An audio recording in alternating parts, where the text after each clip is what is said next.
से फसल ना होखे, भले करिए मिले सजनवा केहू से फसल ना होखे।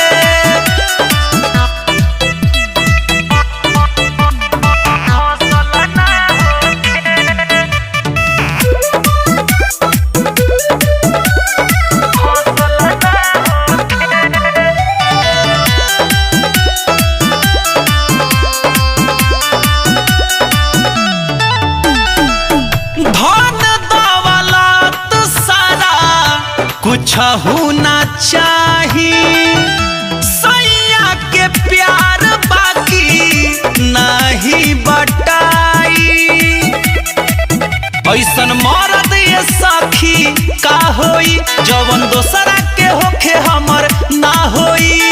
खोजी ले हीरा दोसरा के दिल में बसल ना होखे,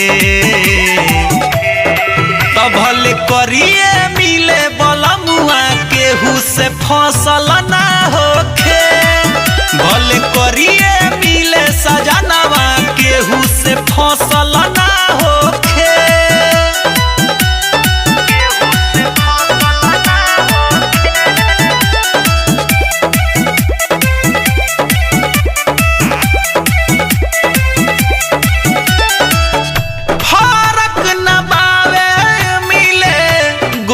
चाहे करिया बोझ न लागे ओकरा आपन में हरिया, हमरे पर जान लुटावे हो कबो मारे नहीं गरियावे हो।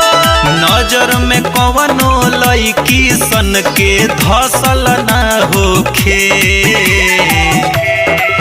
भले करिए मिले बलमुआ केहू से फसल ना होखे, भले करिए मिले सजनवा केहू से फसल